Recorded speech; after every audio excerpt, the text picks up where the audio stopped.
Hello दोस्तों, नमस्कार। SM किसी चैनल में मैं आप सब लोगों का दिल से बहुत बहुत स्वागत करता हूं।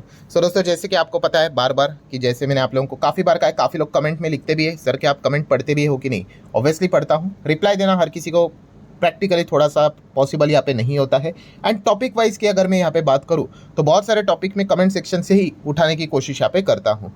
एंड डेफिनेटली आज का ये वाला टॉपिक भी आपको बहुत कुछ ज़रूर सिखा कर यहाँ पे चला जाएगा।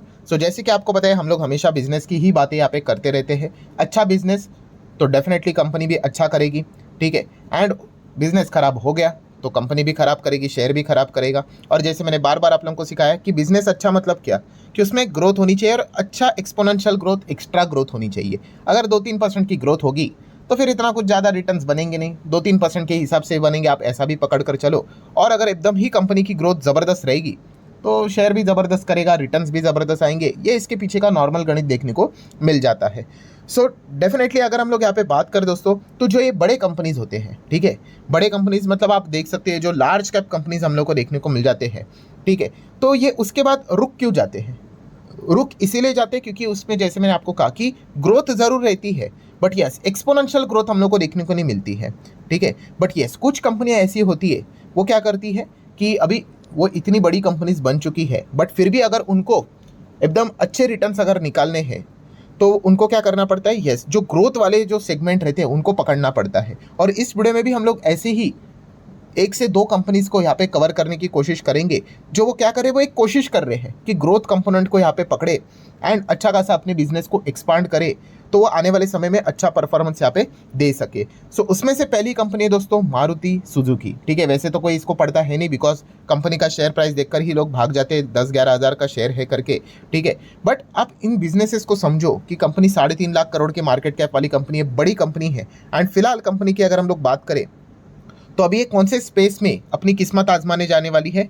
यस इलेक्ट्रिक व्हीकल स्पेस में। पहले ये खुद बोलते थे कि इलेक्ट्रिक व्हीकल तो भाई इंडिया में चलेगा ही नहीं करके, ठीक है। और उसी का खामियाजा इनको भुगतना पड़ा। खामियाजा भुगतना पड़ा मतलब इनके जो कॉम्पिटिटर थे, आप देख सकते हैं पिछले 5 साल का डेटा मैंने आपके सामने रखा है। कितना है? 5 साल का डेटा है। तो 5 साल में देखिए दोस्तों, टाटा मोटर ने ईवी स्पेस अडॉप्ट कर लिया तो नेट रिटर्न, अभी तो टाटा ऊपर से गिर गया है, ठीक है, 788 आ गया, स्टिल नेट रिटर्न कितने हैं? लगभग 400 के आसपास है, ठीक है। देन महिंद्रा देख लीजिए कितना है, 500% के आसपास के रिटर्न से पिछले 5 साल के। बट मारुति देखिए केवल 60%। तो ऐसा क्यों? क्योंकि यस उन्होंने जो नया चेंज था उसको एक्सेप्ट नहीं किया मतलब उनका ये मानना था, उनका पहले लॉजिक था कि भाई ये ईवी वाली जो थीम है वो ज़्यादा नहीं चलेगी करके। बट बाद में उनको रियलाइज़ हुआ कि नहीं, उन्होंने ये बात को माना भी कि नहीं ईवी की सेल्स काफ़ी अच्छा हो रहा है, सरकार भी अच्छा सपोर्ट कर रही है, तो अभी हम भी ईवी स्पेस में उतरेंगे करके। एंड यही वो चीज़ है दोस्तों जिस चीज़ के चलते मारुति सुजुकी अभी रडार पे आते हुए देखने को मिले। आपको पता है इनकी जो गाड़ी है, ठीक है, इलेक्ट्रिक व्हीकल वाली, ये पहली गाड़ी हम लोग को मार्केट में आते हुए देखने को मिलने वाली है, मारुति ई विटारा करके, ठीक है, ये इसका नाम है। एंड आप सभी लोगों को पता है ये एसयूवी गाड़ी हम लोग को देखने को मिलने वाली, फ्यूचरिस्टिक डिज़ाइन एंड शेप रहने वाला है, ठीक है। अलग अलग फीचर्स उन्होंने यहाँ पे बताए हैं। जैसे कि अगर मैं आपको बता दूँ तो क्या बताया उन्होंने, 2 बैटरी पैक्स उन्होंने यहाँ पे प्रोवाइड किए हुए हैं।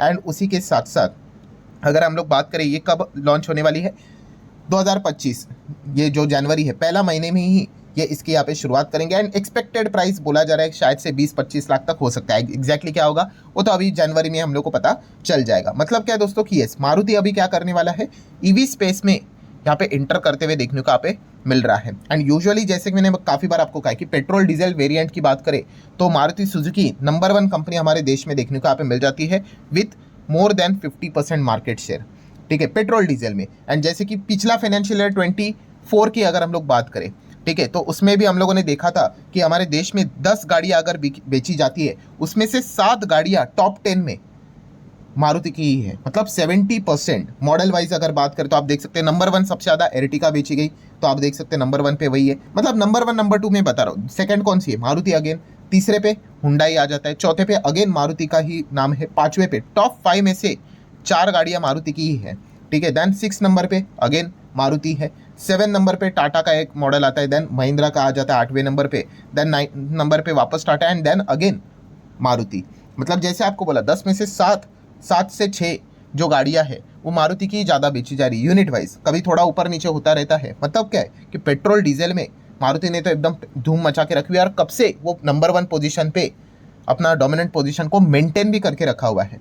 सो ऑब्वियसली जो यूजुअली जो नए लोग हम लोग को मार्केट में जुड़ते हुए देखने को मिल जाते हैं, मतलब ऑटो सेगमेंट की अगर मैं बात करूँ तो उनकी फर्स्ट चॉइस यूजुअली मारुति ही देखने को मिल जाती है। ठीक है, ये मैं डेटा के हिसाब से बोल रहा हूँ, इंडिविजुअल का हर का अपना अपना ओपिनियन अलग होता है। ठीक है, मैं इंटरनेट की बात नहीं बोल रहा हूँ, मैं डेटा के हिसाब से बात बोल रहा हूँ कि जो डेटा हम लोग को देखने को मिला 52% का मार्केट शेयर ऐसे ही देखने को यहाँ पे नहीं मिलता है। ठीक है, और इस वक्त के भी उनके जो सेल्स थे वो 10% से हम लोग को बढ़कर आते हुए देखने को मिले थे। तो डेफिनेटली अभी मारुति अपना जो ग्रोथ है, जो आप देख सकते हैं, इनके जो बड़े धुरंधर competitor Tata motor and Mahindra की बात करें, उनसे पीछे क्यों रहते हुए देखने को यहाँ पे मिल चुका है। उसके पीछे का रीज़न यही था कि उन्होंने नई टेक्नोलॉजी ईवी वाला कॉन्सेप्ट अडॉप्ट यहाँ पे नहीं किया था, एंड अभी वो ये कॉन्सेप्ट अडॉप्ट करने यहाँ पे जा रहे हैं।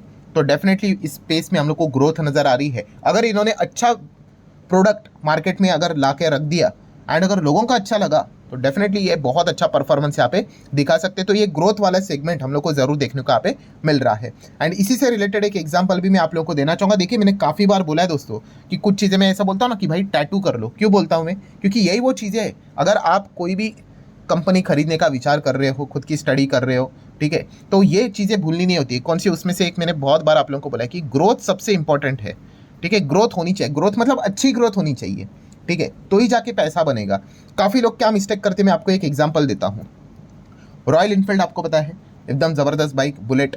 ठीक है, एंड उसकी कहानी भी सुनते हैं कि भाई पहले अगर आपने 50,000 पे बाइक आती थी, 55,000 की बाइक आती थी, वो नहीं खरीदते तो आज 4 से 5 करोड़ के आपके पास क्या होती? रोल्स रॉयल्स होती। ठीक है, कहानी बिल्कुल सच है कैलकुलेशंस के हिसाब से। तो इसीलिए बहुत सारे लोग क्या करते हैं, अभी जाके रॉयल इनफील्ड मतलब बोले तो आयशर मोटर, ये जो कंपनी है उसको खरीदने का विचार करते हैं। तो ये जो कॉन्सेप्ट है उनका गलत क्यों बैठ जाता है? अरे भाई, जब ये कंपनी बहुत छोटी थी, छोटी मतलब क्या, यहाँ पे जो इनकी गाड़ियाँ बेची जाती थी, ऐसे ही बोल रहा हूँ, मुश्किल से ऐसे 100 या फिर 50-100 गाड़ियाँ बेची जाती थी। ठीक है, एंड यहाँ पे आते आते उनकी गाड़ियाँ 1 लाख से ज़्यादा बिकने लग गई। सो आप समझ रहे हो, यहाँ पे चेक कर लो, 100 से 1 लाख कितने की ग्रोथ है देख लीजिए, यूनिट्स की।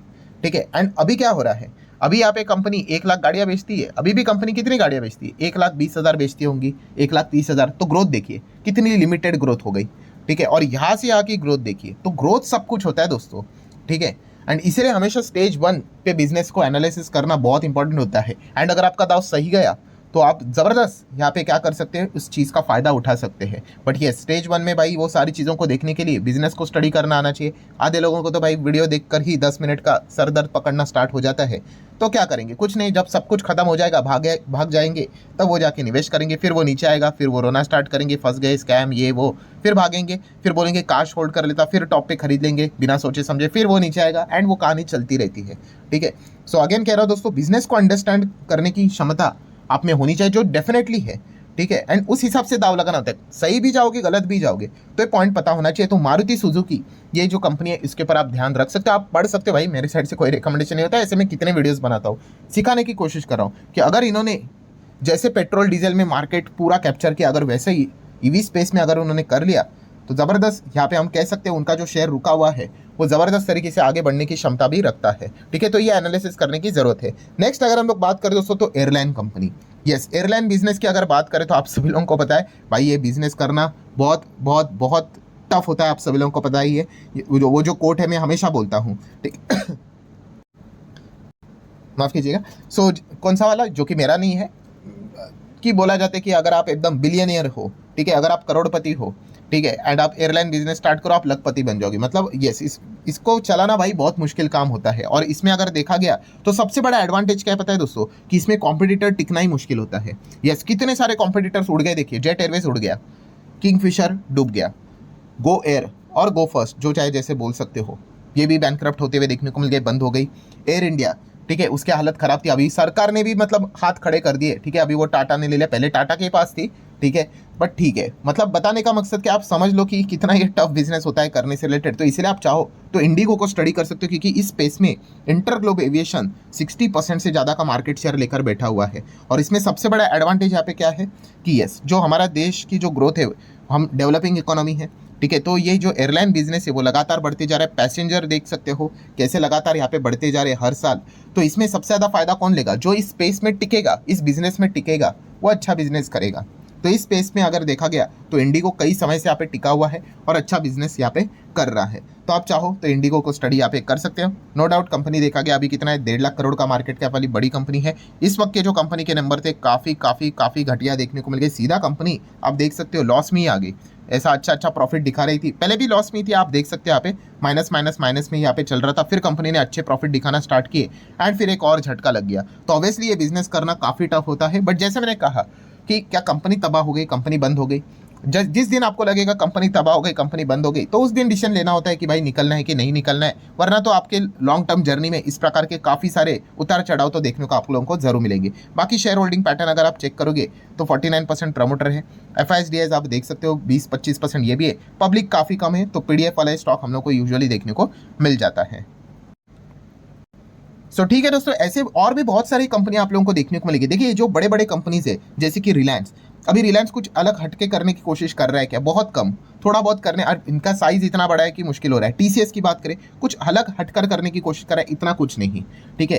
देन HDFC बैंक की बात करें तो वो भी नहीं। मतलब आप समझो जो अलग हटकर कुछ करेगा ना, वो जबरदस्त तरीके से हम लोग को एक्सपोनेंशियली बढ़ते हुए देखने को मिलेगा। अभी महिंद्रा एंड महिंद्रा क्यों यहाँ पे एकदम जबरदस्त अच्छा किया? क्योंकि EV स्पेस में ग्रोथ वाले कंपोनेंट को पकड़कर इन्होंने काम किया और अभी शुरुआत ही है, बट यस इसी चीज़ के चलते इन्होंने को एक अच्छा खासा मोमेंटम हम लोग को मिलते हुए देखने को मिले। बाकी देखिए सबके सब थके हुए हैं, ठीक है। नेक्स्ट अगर बात करें, HAL को एक थोड़ा सा बेनिफिट मिला बिकॉज सरकार ने आत्मनिर्भर भारत का नारा दिया, तो इसीलिए इनके ऑर्डर बुक बड़े बड़े ऑर्डर्स आना स्टार्ट हुए, वरना तो ये बेचारे बैठे हुए ही थे, ठीक है। तो ये चीज़ों को आपको अच्छी तरीके से समझना। देखिए सब कुछ बिजनेस होता है। अभी देखो जोमेटो का नाम आ गया, क्यों आ गया? आप समझो इस चीज़ को, अगर ये सिर्फ डिलीवरी का काम करते तो हो गया, उनका उतना ही बिजनेस हो गया ना। अभी 50% प्लस मार्केट शेयर आ गया इनके पास। अभी आगे कैसे बढ़ेंगे?